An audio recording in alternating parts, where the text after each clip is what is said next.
My name is James. Hello. The name of this series is... Now, before we get started, I'd like to say two things. One, I'm gay. Not super gay, I'd like to think, but I do enjoy having sex with men. And when it comes to the requirements for being gay, that one's kind of hard to overlook. Two, I have bad teeth. So keep those comments coming because, yes, you are the first person who's ever noticed. Now, with those two items out of the way, in case you're wondering what a bad date looks like, here's a good example. Oh, sorry. I hope this place is okay. It did get really good reviews on Yelp. Man, you know you're gay. And you got really bad teeth.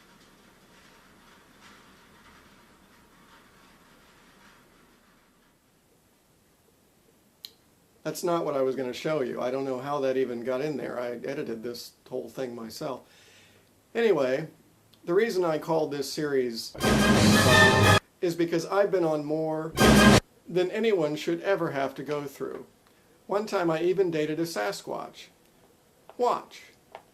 Hey, that rhymes.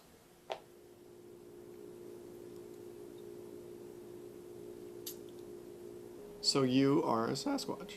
Oh, I try not to let it go to my head, being a legendary half-man, half-beast and all. I mean, people take one look at me and they're like, oh, it's Bigfoot. As if everyone in my entire race goes by the same name. What is your name then? Stanley. Your race uses regular people names. Yeah? So? You sure you're not just some guy named Stanley who's dressed up like a Sasquatch? What? No, that's crazy. Because that doesn't even really look like a Sasquatch mask. It looks more like a werewolf mask. And it only covers the top part of your face. Oh, and I suppose you know what a Sasquatch looks like. Seen lots of us wandering around the city streets, have you? You're the big expert on Sasquatch physiology. And your fur. Isn't that just a blanket turned inside out? That is so racist. Isn't that the tag you're not supposed to remove? No, that's a skin blemish. Thank you so much for pointing it out. Now I won't be at all self-conscious about it. Look, I'm sorry. I guess we really have gotten off on the big foot. I mean the wrong foot. Not funny. You're paying for dinner. That wasn't even the worst date I've ever been on.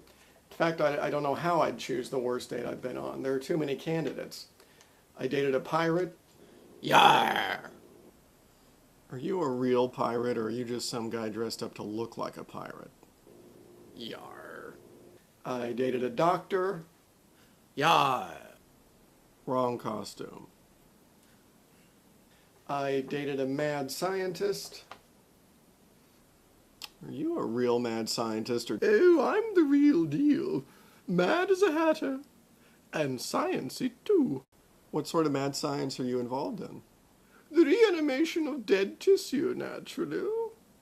Is there any other sort of mad science? Dead tissue? Huh. How's that going? Oh, come now. Let's not talk shop. Tell me about yourself. What you do for fun. Where you went to school.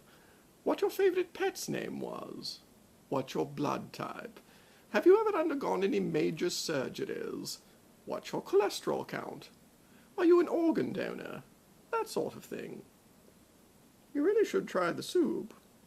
It's delicious.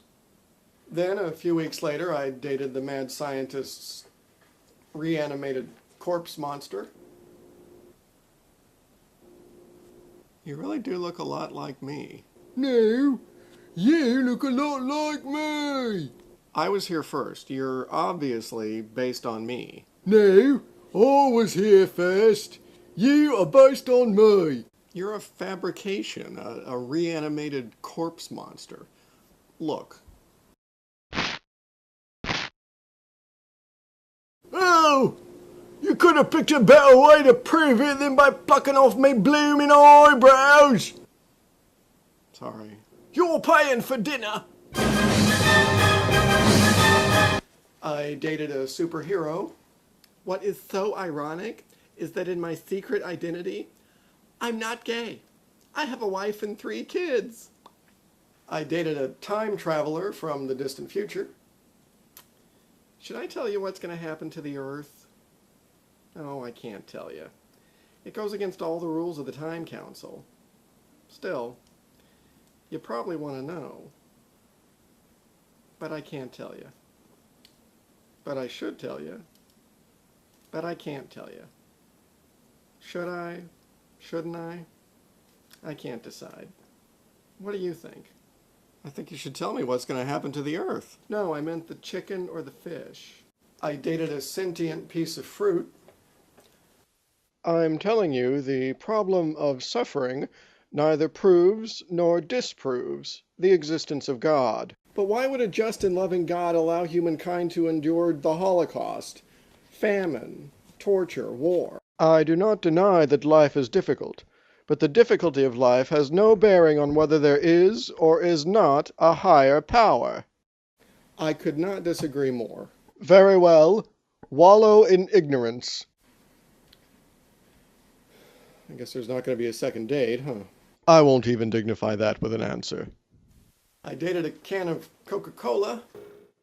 Oh, sure, the bottles think they're so cool with all those curves. And the 2 liters think they're so hot because they're so big. But when it comes down to sheer popularity, nothing, and I mean nothing, beats the classic 12-ounce can of Coca-Frickin-Cola. When you're at the end of a long, hard day and you want nothing but refreshment down your throat, what are you looking at anyway?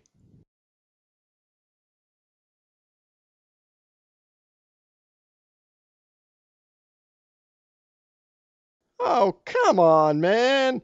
Give me a frickin' break here. I dated a pair of pants. Yeah, you want to get inside me, don't you? And I dated, well, you'll see. James, I am your... No, it's not true. That's impossible. I am... Your therapist, Dr. Moody. Dr. Moody? What are you doing here? I decided to spy on you as part of your treatment. I wanted to experience firsthand your halting, hapless, pitifully awkward attempts to discover what you ignorantly refer to as true love. Spying on me? Is that ethical? No, it isn't. Not even a little bit. But I felt it was a necessary step in your therapy. You're a tough case, James. Desperate times, desperate measures. You're not a very good therapist, are you? I might have been if I'd applied myself, studied, gone to class, graduated. But I didn't do any of those things, and it's much too late now to cry over spilled milk. But you have that diploma on your wall. That is from the Topeka School of Culinary Arts. You're a chef. I am a chef of the mind. Forget what I said earlier. This is the worst date I've ever been on. Hasn't been my greatest evening out either. You're not charging me for this hour, are you? What if I said yes? Then I'd say you're the one who's crazy. I'm not paying you to deceive me into thinking you're a real date. What if I put out? What if you put out? Hell, for $100 an hour, I'll go down on my knees and you till the cows come home. So that's a small taste of my dating life. Feel free to spit it out. It's not easy being a gay man, trying to find another gay man in today's crazy, mixed-up, rumble-tumble world. But I'll keep trying. I know you're out there somewhere, Mr. Wright, and I will find you. No, I won't find you.